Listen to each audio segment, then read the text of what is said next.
ഇസ്ലാം ഏറെ പ്രാധാന്യം നൽകിയിട്ടുള്ള പുതിയ കാലത്ത് കൂടുതൽ ശ്രദ്ധിക്കപ്പെടേണ്ട ഒരു ബന്ധമാണ് അയൽവാസി ബന്ധം. ചരിത്രത്തിൽ നിന്ന് നമ്മൾ ഒരു ഗംഭീരമായിട്ടുള്ള ഒരു ഒരനുഭവം മഹാനായ അബ്ദുല്ലാഹിബിൻ മുബാറക് റളിയല്ലാഹു അൻഹു, ബഹുമാനപ്പെട്ടവരുടെ അയൽവാസിയായിട്ടുള്ള ഒരു ജൂതൻ തൻ്റെ വീട് വിൽക്കാൻ പോവാണ്. മാർക്കറ്റ് വില 1000 ദീനാറാണ്. പക്ഷേ ജൂതൻ പറയുന്നത് 2000 ദീനാറിനെ ഞാനിത് വിൽക്കുള്ളൂ. അപ്പോൾ കച്ചവടത്തിന് വരുന്നവരൊക്കെ ചോദിക്കുകയാണ്, എന്താണ് 1000 ദീനാറിൻ്റെത് 2000 ദീനാറിന് വിൽക്കാനുള്ള കാരണം? ജൂതൻ്റെ മറുപടി 1000 വസ്തുവിൻ്റെ വിലയും 1000 അയൽവാസിയുടെ വിലയും ആണ് എന്നാണ്. അബ്ദുല്ലാഹിബിൻ മുബാറക് റളിയല്ലാഹു അൻഹു ഇസ്ലാം വിവക്ഷിക്കുന്ന അയൽവാസി ബന്ധത്തിൻ്റെ ഒരു സമ്പൂർണ്ണ മാതൃകയായി ഈ ചരിത്രത്തിൽ അവതരിക്കുകയാണ്. പുതിയ കാലത്ത് കൂടുതൽ ചർച്ച ചെയ്യപ്പെടേണ്ട ഒരാശയം. അങ്ങനെ പറയുമ്പോൾ നമ്മുടെയൊക്കെ വീടിൻ്റെ പരിസരത്ത് ഒരു വീട് വെക്കുകയാണെങ്കിൽ, അല്ലെങ്കിൽ നമ്മുടെ ചുറ്റുഭാഗത്തുള്ള ഒരു വീട് വെക്കുകയാണെങ്കിൽ നമുക്ക് അങ്ങനെ ഒരു കാഴ്ചപ്പാടിലേക്ക് എത്താൻ വേണ്ടിയിട്ട് സാധിക്കും എന്നുള്ളതാണ്. നമ്മളെ അയൽവാസിക്ക് നമ്മളുടെ വീടിനെ ചൊല്ലി അയൽവാസി ബന്ധത്തെ ചൊല്ലി അങ്ങനെ പറയാൻ പറ്റുമോ? സാധാരണഗതിയിൽ ഈ വീടിൻ്റെയൊക്കെ റേറ്റ് നിശ്ചയിക്കുന്നിടത്തും മറ്റൊക്കെ അവിടുത്തെ ഭൂമിയുടെ റോഡുണ്ടോ അല്ലെങ്കിൽ മറ്റ് വിഷയങ്ങൾ, ഇത്തരം സംഗതികളാണല്ലോ. അടുത്ത് പള്ളിയുണ്ടോ, സ്ഥാപനങ്ങളുണ്ടോ, കട ഉണ്ടോ. അതേ സമയത്ത് ഇത് അവിടുത്തെ അയൽവാസിയുടെ ഒരു വില നിർണ്ണയിച്ചുകൊണ്ട്, അയൽവാസിയുടെ ഒരു മൂല്യം നിർണ്ണയിച്ചുകൊണ്ട് ആ വസ്തുവിന് വില കൂടുന്നു എന്ന് പറയുന്നിടത്ത് ഒരു ഭയങ്കര സാധനമാണല്ലോ അത്. ആളുകൾ ചിലരൊക്കെ പറയാറുണ്ട് ഇങ്ങനെ നല്ല അയൽവാസികളാണ്, നല്ല നാട്ടുകാരാണ് എന്നൊക്കെ പറയും. അപ്പോൾ ഈ ജീവിക്കണമെങ്കിൽ പരിസരത്തെ സമാധാനം വളരെ പ്രധാനമാണ് അല്ലേ? അതുകൊണ്ടാണ് റസൂലുള്ളാഹി സ്വല്ലല്ലാഹു അലൈഹി വസല്ലം തങ്ങൾ മൻ കാന യുമിനു ബില്ലാഹി വൽ യൗമിൽ ആഖിരി, അള്ളാഹുവിലും അന്ത്യദിനത്തിലും വിശ്വസിക്കുന്നവൻ ഫൽയുക്രിം ജാറഹു, അവനവൻ്റെ അയൽവാസിയെ ബഹുമാനിക്കട്ടെ. എത്രയാണ് റസൂലുള്ളാഹി സ്വല്ലല്ലാഹു അലൈഹി വസല്ലം തങ്ങൾ ആ വിഷയത്തിൽ നമ്മളെ പഠിപ്പിച്ചിട്ടുള്ളത്. നബിതങ്ങൾ പറയാണ്, ജിബ്രീൽ അലൈഹി സ്വലാത്തു വസ്സലാം അയൽവാസിനെ കുറിച്ച് എന്നോടിങ്ങനെ നിരന്തരമായി പറയുമ്പോൾ എനിക്ക് തോന്നിപ്പോവാണ്, എൻ്റെ അനന്തര സ്വത്ത്, നമ്മൾ അനന്തര സ്വത്ത് അയൽവാസിക്ക് കൊടുക്കേണ്ടി വരുമോ? അത്ര പ്രാധാന്യത്തോടു കൂടിയാണ്. പലപ്പോഴും കുടുംബ ബന്ധത്തിനേക്കാൾ നമുക്ക് ഏറ്റവും വേഗത്തിൽ നമ്മളെ കാര്യങ്ങൾക്ക് നമ്മളെ സഹായിക്കാനൊക്കെ ഓടിയെത്തുക അയൽവാസിയായിരിക്കും. അല്ല, അത് നമ്മുടെ ഇപ്പോൾ വീടിൻ്റെ ഒരു ചുറ്റളവിൽ സാധാരണഗതിയിൽ ഈ ഒരു കാലത്തൊക്കെ വെച്ച് നോക്കുകയാണെങ്കിൽ നമ്മളിങ്ങനെ ഇസ്ലാമിലൊരു 40 വീട് എന്നങ്ങനെ അല്ലേ? 40 വീട്, അതിനെ പല രീതിയിൽ പറയുന്നുണ്ട്. ചുറ്റുള്ള 40 വീട്, അല്ലെങ്കിൽ ഓരോ വശങ്ങളിലേക്കും 40 വീട്, അല്ലെങ്കിൽ ഒരു പ്രദേശത്തെ പള്ളിയിൽ ഒരുമിച്ച് കൂടുന്ന ആളുകളുടെ വീട്, അങ്ങനെയൊക്കെ പല നിർവചനമുണ്ട്. അത് വെച്ച് നമ്മളിപ്പോൾ നോക്കുകയാണെങ്കിൽ ഇപ്പോൾ ചില ഗ്രാമങ്ങൾ, ഉൾപ്രദേശങ്ങളിലൊക്കെ ഒരാളുടെ വീട്ടിൻ്റെ 40 ചുറ്റളവിൽ വീട് എന്ന് പറഞ്ഞാൽ ഒരുപക്ഷെ ആ ഗ്രാമം ഫുള്ളായിട്ട് ആവാം. അതേ സമയത്ത് ഫ്ലാറ്റുകളിലേക്കും മറ്റൊക്കെ നോക്കുമ്പോൾ ഒരു 40 വീട് എന്ന് പറഞ്ഞാൽ ആ ഫ്ലാറ്റിൽ തന്നെ 40ഉം അതിലധികവും ആളുകൾ നിൽക്കുന്ന, അല്ലെങ്കിൽ 40 ആളുകൾ താമസിക്കുന്ന ഫ്ലാറ്റ് മറ്റൊക്കെ ഉണ്ടാവില്ല. ഒരു ഫ്ലോറിൽ തന്നെ കുറേ വീടുണ്ടാവും, അങ്ങനെയൊക്കെ ഉണ്ടാവില്ല. അപ്പോൾ അങ്ങനെ വെച്ച് നോക്കുമ്പം അവരുടെ ഒരു അയൽവാസി ബന്ധം സ്ഥാപിക്കേണ്ടത്, അവർ ഈ പറഞ്ഞ വിഷയങ്ങളൊക്കെ കാണിക്കേണ്ടത് ഈ ഒരു അളവിൽ വെച്ചിട്ടായിരിക്കണം അല്ലേ? അബൂദർ റളിയല്ലാഹു അൻഹുവിനോട് റസൂലുള്ളാഹി സ്വല്ലല്ലാഹു അലൈഹി വസല്ലം തങ്ങൾ പറയുന്നുണ്ട്, നിങ്ങൾ ഒരു കറി ഉണ്ടാക്കണം, ഈ ദ്രാവക രൂപത്തിൽ, സൂപ്പ് രൂപത്തിലുള്ള കറി, അങ്ങനത്തെ എന്തെങ്കിലും സാധനങ്ങൾ ഉണ്ടാക്കുകയാണെങ്കിൽ അത് നിങ്ങൾ വെള്ളം കൂടുതൽ അതിൽ ഉപയോഗിക്കുക, എന്നിട്ട് നിങ്ങളുടെ അയൽവാസികൾക്ക് കൊടുക്കാം.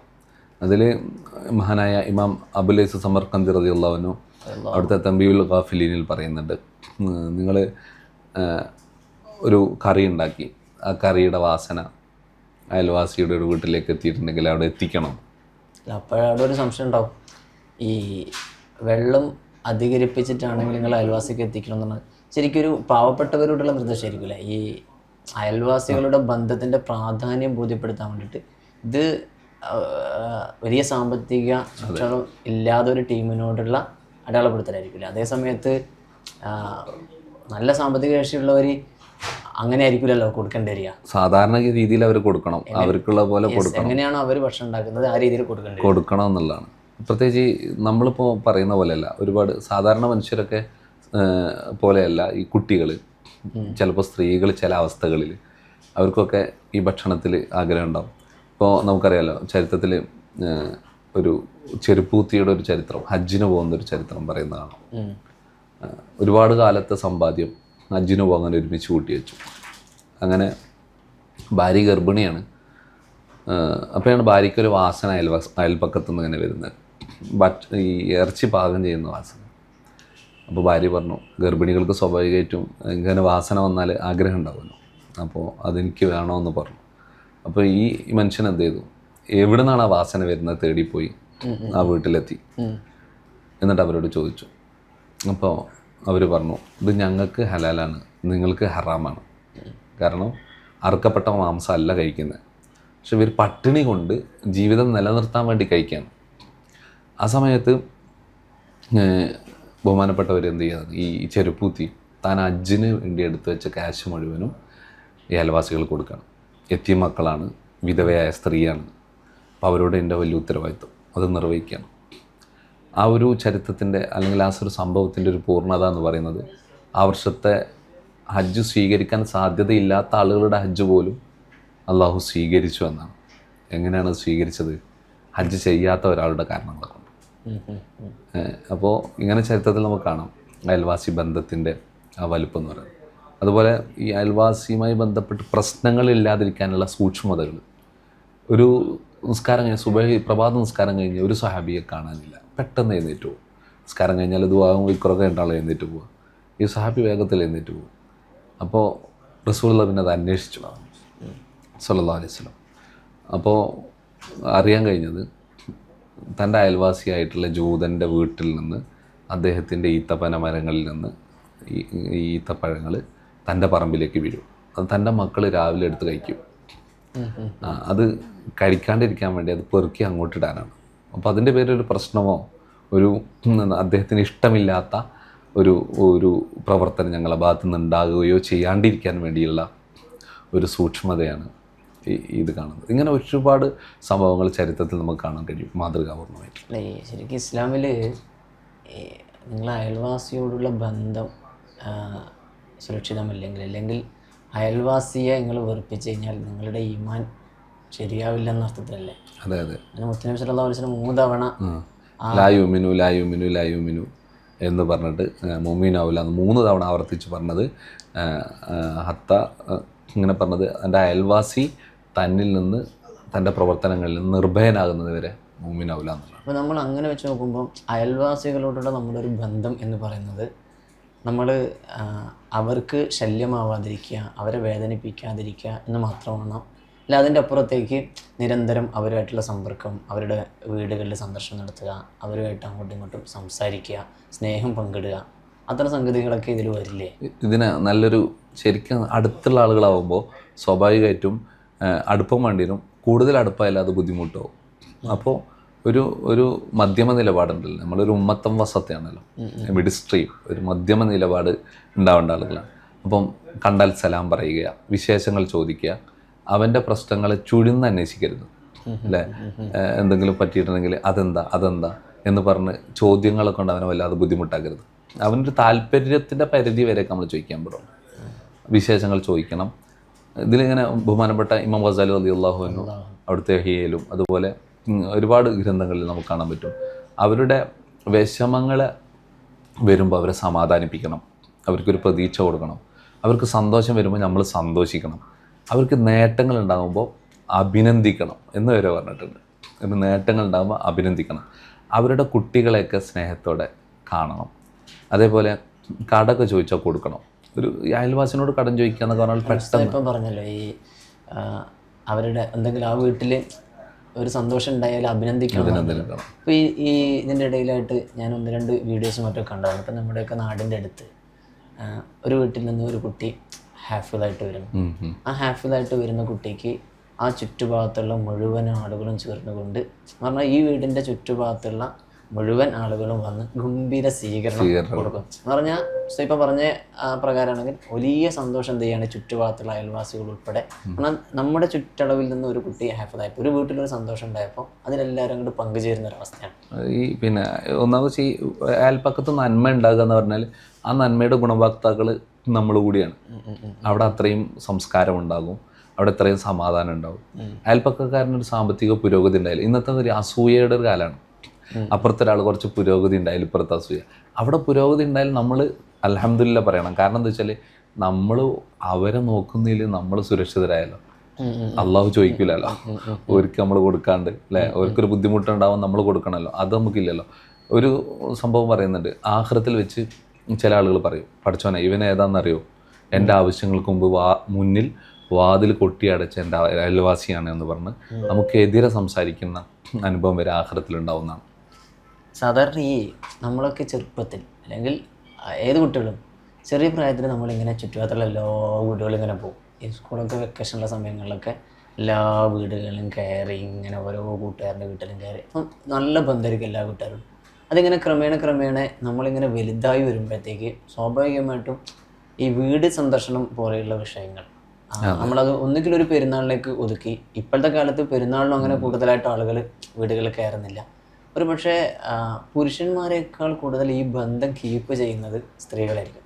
അവർ പലപ്പോഴും വൈകുന്നേരങ്ങളിലും മറ്റൊക്കെ ആയിട്ട് ചുറ്റുപാടത്തുള്ള പല വീടുകളിലും ഇങ്ങനെ കയറുകയും അവർ ഒരുമിക്കുകയും അങ്ങനെ ഒരു സംഗതിയുണ്ട്. ആ സമയത്ത് പുരുഷന്മാർ കുറെ കൂടി നമ്മളൊക്കെ വലുതാകുമ്പോഴത്തേക്ക് എന്താ വേണം, ഇതിൽ നിന്നിങ്ങനെ അയൽവക്ക് ബന്ധങ്ങളിൽ നിന്ന് ഇവരുമായിട്ടുള്ള ഒരു വീടുമായിട്ടുള്ള ഒരു ബന്ധം ഉണ്ടാവുമല്ലോ, അതിൽ നിന്ന് നമ്മളിങ്ങനെ പുറകോട്ട് പോകാനാണ് ശരിക്കും ചെയ്യുന്നത്. ഇന്നിപ്പോൾ ഈ കാലഘട്ടത്തിലുണ്ടായ ഒരുപാട് മാറ്റങ്ങൾ. നമുക്ക് നല്ല അടച്ചുറപ്പുള്ള വീടുണ്ട്, മതിലുണ്ട്, എല്ലാം ഉണ്ട്. നമ്മൾ അതാണ് സുരക്ഷിതത്വം എന്നാണ് വിചാരിച്ചിരിക്കുന്നത്. ശരിക്കും സുരക്ഷിതത്വം എന്ന് പറഞ്ഞാൽ ഏറ്റവും നല്ല അയൽവാസിയാണ്. ഒരു മദ്യപാനിയായിട്ടുള്ള ഒരു അയൽവാസിയാണ് ഉള്ളത് എങ്കിൽ നിങ്ങൾ ആലോചിച്ച് നോക്ക്. അപ്പോൾ ഉള്ളൊരു അവസ്ഥ എന്ന് വെച്ചാൽ ഇവിടെ ഒരു അത്യാഹിതം വന്നാൽ കൂടെ നിൽക്കാൻ ഒരാളുണ്ടാവില്ല എന്താ. അതേപോലെ ഒരു അതിക്രമകാരിയാണെങ്കിൽ അപ്പോൾ നല്ലൊരു അയൽവാസിനെ കിട്ടുക പറഞ്ഞാൽ വലിയ ഭാഗ്യമാണ്. ഒരു അയൽവാസിയുടെ സ്വഭാവം മഹാന്മാർ പഠിപ്പിക്കുന്നിടത്ത് ഒന്ന് പ്രധാനമായിട്ട് സംശയാസ്പദമായ നോട്ടങ്ങൾ നോക്കരുത്, ഒളിഞ്ഞു നോക്കരുത്. അതുപോലെ സ്ത്രീകളടക്കമുള്ള ജനങ്ങളെ അവരുടെ സ്പേസിലേക്ക്. ചില ആളുകളുണ്ട് ഈ അയൽവാസി ബന്ധം കൂടിയിട്ട് ചില ഗ്രാമപ്രദേശങ്ങളിലൊക്കെ ഉണ്ടാവും. അപ്പോൾ അവർക്ക് അടുക്കളയും സിറ്റൗട്ടൊക്കെ ഒരുപോലെ പോവാം. അവിടുത്തെ സ്ത്രീകൾക്ക് അത് ഭയങ്കര ബുദ്ധിമുട്ടാണ്. സാധാരണ കീപ്പ് ചെയ്യേണ്ട ഇസ്ലാം കൽപ്പിച്ച എല്ലാ സാധനങ്ങളും കീപ്പ് ചെയ്തുകൊണ്ടായിരിക്കണം നമ്മുടെ അയൽപക്ക ബന്ധങ്ങൾ. അങ്ങനെ തന്നെയാണ് കഴിഞ്ഞ കാലങ്ങളിൽ ഉണ്ടായത്. ഒരു റെസ്പെക്റ്റ് ഉണ്ടായിരുന്നു. പുതിയ കാലത്തുള്ളതെന്ന് വെച്ചാൽ ആവശ്യങ്ങൾക്കൊന്നും ബന്ധമില്ല, അനാവശ്യമായിട്ടുള്ള ഇടപെടലുകളിലേക്ക് അത് മാത്രം. അത് എല്ലായിടത്തും അനാവശ്യങ്ങൾ കൂടിയതുകൊണ്ടുള്ള ഒരു പ്രശ്നങ്ങൾ വർദ്ധിച്ചിട്ടുണ്ട്. അതേപോലെ പുതിയ കാലത്ത് ഈ അയൽവാസി ബന്ധമില്ലാത്തതുകൊണ്ട് ലോൺലിനെസ് വല്ലാണ്ട് കൂടിയുണ്ട്. ഒറ്റപ്പെടലും ഒറ്റപ്പെട്ട മരണങ്ങളും കൂടി. അതാണ് ഒറ്റപ്പെട്ട് മരിക്കാം. നമ്മളിപ്പോൾ ഒരു വീട്ടിലൊരു പ്രശ്നം ഉണ്ടെങ്കിൽ പെട്ടെന്ന് പടരും അയൽപക്കത്ത്. പണ്ടൊക്കെ അല്ലേ വിഷയങ്ങൾ പറഞ്ഞ പരിഹാരത്തിന് എല്ലാവരും ഓടിയെത്തും. എന്നോട് എൻ്റെ പരിസരത്തുള്ള ഹൈന്ദവ സഹോദരങ്ങൾ SSFൻ്റെ സൗഹൃദ ചായ ഉണ്ടായിരുന്നു. സൗഹൃദ ചായയിൽ നമ്മുടെ പരിസരത്തുള്ള ഒരു ഹൈന്ദവരായിട്ടുള്ള കുറച്ച് ആളുകൾ അവർ പറഞ്ഞു, നിൻ്റെ വല്ലുപ്പാക്ക് അസുഖമായപ്പോൾ കസേരയിൽ വെച്ച് അതിൻ്റെ ഇടയിൽ കൂടെ മുള വെച്ചിട്ട് പുഴ കടന്നു പോകണം ഞങ്ങളുടെ നാട്ടിൽ. അപ്പോൾ അങ്ങനെ കൊണ്ടുപോയത് ഞാനും ഇങ്ങനെയുള്ള അമുസ്ലിങ്ങളായിട്ടുള്ള സഹോദരങ്ങളെയാണ്. അപ്പോൾ അയൽപ്പക്കാണ്. മുസ്ലിമൊന്നോ അമുസ്ലിമൊന്നോ ഒരു വ്യത്യാസമില്ലാതെ ആ ഒരു ബന്ധം.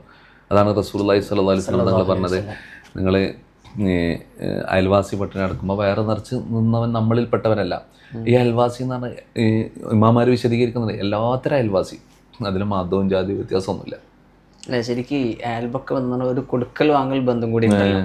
സാധാരണ ഗതിയിൽ ഇപ്പോൾ ഒരു വീട്ടിലൊരു കല്യാണം നടക്കുന്നു, ആ കല്യാണത്തിൻ്റെ 2 ദിവസം മുമ്പ് തന്നെ ചുറ്റുപാടത്തുള്ള മുഴുവൻ ആളുകളും വന്നു അവിടുത്തെ എല്ലാ വിഷയങ്ങളിലും അവിടെ പന്തലൊരുക്കുന്നിടത്തും അവിടെ സംവിധാനങ്ങൾ ഒരുക്കുന്നിടത്തും അവിടെ ഭക്ഷണം പാകം ചെയ്യുന്നിടത്തും എല്ലാവരും ഇവിടെ ഇങ്ങനെ കൂടിപ്പരങ്ങുന്ന ഒരു സിറ്റുവേഷൻ നേരത്തെ കാലത്തുണ്ടായിരുന്നു. പക്ഷെ അതിപ്പോൾ ശരിക്കും കുറഞ്ഞു വരാനുള്ള ചെയ്യുന്നത്. ഇപ്പോൾ നമ്മൾ ഓഡിറ്റോറിയങ്ങളിലൊക്കെ കല്യാണങ്ങളായി ഭക്ഷണം കാര്യങ്ങളൊക്കെ കാറ്ററിംഗ് ടീമിനെ ഏൽപ്പിക്കാൻ തുടങ്ങി. അതുകൊണ്ട് ശരിക്കും ഈ ഒരു കൊടുക്കൽ വാങ്ങൽ പഴയ കാലത്തൊക്കെ ഈ തൊട്ടടുത്ത വീട്ടിൽ എന്തെങ്കിലും സാധനങ്ങൾ ചിലപ്പം കടയിൽ പോകാൻ പെട്ടെന്ന് ആളുണ്ടാവില്ല, അപ്പോൾ അവിടെ കറി വെക്കാനുള്ള തക്കാളി ഉള്ളി പോലെയുള്ള സാധനങ്ങൾ ഉണ്ടാവില്ല, അപ്പോൾ തൊട്ടടുത്ത വീട്ടിലേക്ക് പോകുന്നത് അവിടെ നിന്ന് ഉള്ളിയും തക്കാളിയും വാങ്ങിക്കുന്നു. ഇങ്ങനെ ഒരു കൊടുക്കൽ വാങ്ങൽ അതൊക്കെ ശരിക്കും ഇപ്പം കുറഞ്ഞു വരികയാണല്ലോ. എല്ലാവരും വീട്ടിൽ സാധനങ്ങളുണ്ട്, അടുത്തടുത്ത് കടകളുണ്ട്, അപ്പോൾ അതുകൊണ്ട് അങ്ങോട്ടും ഇങ്ങോട്ടും പോകേണ്ട ഒരു സാഹചര്യം ആയിരിക്കില്ല. ഇതൊക്കെ ശരിക്കും ഇപ്പോൾ പിന്നെ ഒരു ജില്ലയിൽ ഒരു വീട്ടിൽ ഞാനിങ്ങനെ ഒരു വിഷയത്തിന് വേണ്ടിയിട്ട് പോയപ്പോൾ എല്ലാ ചുറ്റുപാടുള്ള എല്ലാ വീടുകളും ഇങ്ങനെ മതിൽ കെട്ടിയിട്ടാണ് ഉള്ളത്. അപ്പോൾ ഞാൻ ആ വീട്ടുകാരോട് പിന്നെ ഇവിടെ എല്ലാവരും നിങ്ങൾക്ക് പരിചയമൊക്കെ ഉണ്ട് എങ്ങനെയാണെന്നൊക്കെ ചോദിച്ചപ്പോൾ അതെന്നോട് പറഞ്ഞത് ബാക്കിലൊരു വീട്, മുന്നിലൊരു വീട്, സൈഡിലൊരു വീട്, അങ്ങനെ ഈ മൂന്ന് വീട്ടുകാരെ മാത്രമാണ് ഇവരങ്ങോട്ടും ഇങ്ങോട്ടും പോകലും ബന്ധങ്ങളൊക്കെ ഉണ്ട്. അതിൻ്റെ അപ്പുറത്തേക്ക് തൊട്ട് ഒരു 4-5 വീടിൻ്റെ അപ്പുറത്ത് ആരാണ് താമസിക്കുന്നതെന്ന് പോലും ഇവർക്ക് അറിയുന്നില്ല എന്ന് പറഞ്ഞാൽ ഇപ്പോൾ എല്ലാവരും ഇങ്ങനെ മതിലൊക്കെ കെട്ടിയിട്ട് നേരത്തെ പറഞ്ഞ പോലെ ഇങ്ങനെ ഒതുങ്ങാണ്.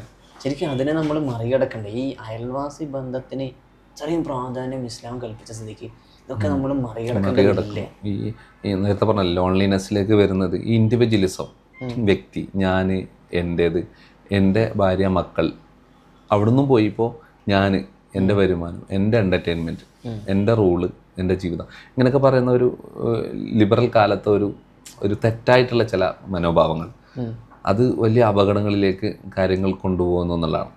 അപ്പോൾ എനിക്കെല്ലാം അവൈലബിൾ ആണ്. നേരത്തെ നിങ്ങൾ പറഞ്ഞ പോലെ തക്കാളി അപ്പുറത്തേക്ക് പോകേണ്ട ആവശ്യമില്ല. ഇൻസ്റ്റാമാർട്ടിൽ ക്ലിക്ക് ചെയ്താൽ 10 മിനിറ്റ് എനിക്ക് തക്കാളി കിട്ടും. പിന്നെ എനിക്ക് അപ്പുറത്ത് പോകേണ്ട ആവശ്യമില്ല. അപ്പോൾ ഇങ്ങനെ ഈ കടപ്പാടുകൾക്ക് കാരണമായിട്ടുള്ള ബന്ധങ്ങൾ ഇല്ലാണ്ട് പോയിരുന്നു. അപ്പോൾ ഇങ്ങനെ വരുമ്പോൾ സംഭവിക്കുന്നത് എന്താ വെച്ചാൽ നേരത്തെ പറഞ്ഞ പോലെ ഒരു വിഷമമുണ്ടായാലും അറിയൂല. അപ്പോൾ ഒരാൾ മരിക്കുമ്പോൾ അറിയുന്നില്ല, കാരണം അയാൾ രോഗിയായി പറഞ്ഞില്ല. അയാൾ കുറേ കാലം അയാൾ പുറത്ത് കാണാനായിട്ടും സംസാരിക്കായിട്ടും പുറത്ത് പ്രത്യക്ഷത്തിൽ അയാളെ കാണാഞ്ഞിട്ട് അന്വേഷിച്ച് പോയിട്ടില്ല. അന്വേഷിച്ച് പോകുമ്പോഴാണ് ഇവിടെ ഒറ്റയ്ക്ക് ഒരാളുണ്ട്, അയാൾ രോഗിയാണ്, അയാളുടെ ബാക്കി ഫർദർ കാര്യങ്ങൾ നോക്കുക, പിന്നെ മരിച്ചു പോകുന്നു. ഇപ്പോൾ വികസിത രാജ്യങ്ങളിലൊക്കെ, ജപ്പാനിലൊക്കെ റിപ്പോർട്ട് ചെയ്യുന്നത് 50,000-ലധികം ആളുകൾക്കാണ് ഒരു വർഷം ഈ ഒറ്റപ്പെട്ട് മരിക്കുന്നത്. മിനിമം അയൽവാസി ബന്ധമെങ്കിലും ഉണ്ടെങ്കിൽ ഇത്ര മരണങ്ങൾ ഉണ്ടാവില്ല. എനിക്ക് ഈ അയൽപക്ക ബന്ധത്തിൻ്റെ ഒരു പ്രാധാന്യം നമ്മൾ അറിയുകയാണെങ്കിൽ നമ്മുടെ ഒരു ജീവിതം എങ്ങനെയായിരിക്കും അല്ലേ? ഈ അയൽവാസികളുമായി ബന്ധപ്പെട്ടിട്ടുള്ള നമ്മുടെ ഒരു ക്രയവിക്രയങ്ങളൊക്കെ ഉണ്ടാവല്ലോ, അവരായിട്ടുള്ള സംസാരങ്ങൾ, ഈ ചില ചെറിയ വിഷയങ്ങൾക്ക് വരെ അങ്ങോട്ടും ഇങ്ങോട്ടൊക്കെ തർക്കങ്ങൾ ഇതൊക്കെ വരുന്നൊരു കാലത്ത് ശരിക്കും നമ്മളിത് ഉൾക്കൊള്ളുകയാണെങ്കിൽ, ഇസ്ലാമിൽ ഇതിൻ്റെ ഒരു പ്രാധാന്യം എത്രയാണെന്ന് നമ്മൾ ഉൾക്കൊള്ളുകയാണെങ്കിൽ ശരിക്കും നമ്മൾ അങ്ങനെ ഒരു ചിന്തയിലേക്ക് തന്നെ പോകില്ലല്ലോ. അതെ അതെ. റസൂലുള്ളാഹി സ്വല്ലല്ലാഹു അലൈഹി വസല്ലം തങ്ങൾ പറഞ്ഞത് അതിൻ്റെ ഒരു എക്സ്ട്രീമാണ്. മാസാല ജിബിരിയിലു യൂസീനി ബിൽജാരി. ജിബിരിയിൽ എന്നോട് ഇങ്ങനെ അയൽവാസിനെ കുറിച്ച് ഇങ്ങനെ പറയുന്ന ഇങ്ങനെ കൂടുതലിങ്ങനെ പറഞ്ഞപ്പോൾ എനിക്ക് തോന്നി അനന്തര സ്വത്ത് വരെ അയൽവാസി കൊടുക്കേണ്ട അവിടെ കാര്യങ്ങൾ വരുമെന്ന്. അത്രത്തോളം പ്രാധാന്യത്തോടു കൂടിയാണ് ഇസ്ലാം ഈ ഒരു ആശയത്തെ നമുക്ക് പഠിപ്പിച്ചു തന്നിട്ടുള്ളത്.